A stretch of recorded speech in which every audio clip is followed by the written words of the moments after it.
Hi guys, let me show you guys how to properly mix your puff dough, and this is based on popular demand. So today we're going to be using all-purpose flour. You can use any choice of your flour, but I'm using all-purpose flour today, and I'm going to be using 3 cups of flour just to show you guys how to properly mix. So if you're using 3 cups of flour, remember this is very important. You are going to use 1/4 of every cup. So 1 cup of flour needs 1/4 of sugar. You can easily mess your dough up if you don't get this right. So now that we have 3 cups of flour, we're going to be using 1/4 times 3. So we have 0.75, right, of sugar. Don't mess this up because this can literally mess up your dough. Let me say that again. So I'm going to be using dry yeast here, and I'm going to be putting 2 tablespoons of dry yeast just because I'm going to be frying my puff in 3 hours, okay?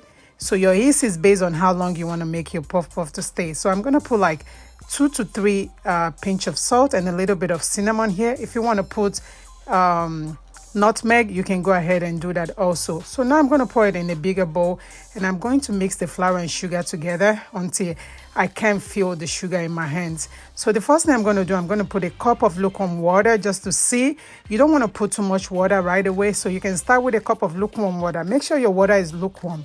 And I'll put another cup of lukewarm water, so that's 2. If you guys can see here, you can see the consistency of this dough right now, but it's still a little bit thicker. Your dough shouldn't be as thick as this, so I'm going to go ahead and put another half cup of water. As you guys watch, you'll see me doing that. So once I put half cup of water, I get the consistency that I want. It's very smooth. And guys, don't come for me. I love to mix my dough with my hands.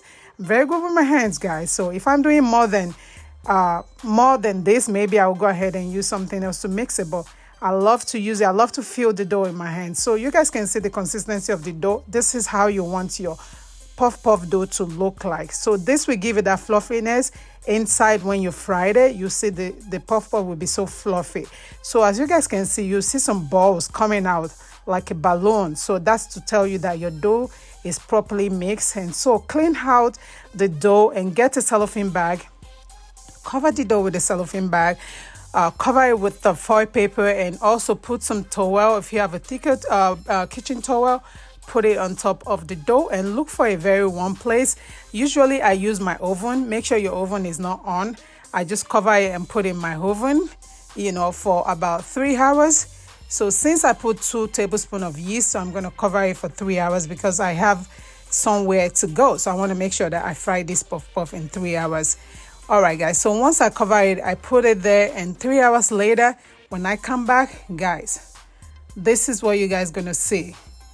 My dough is ready, and it's ready to be fried. So I hope you guys enjoyed this video, and please follow and subscribe for more video. Thank you, guys. Bye.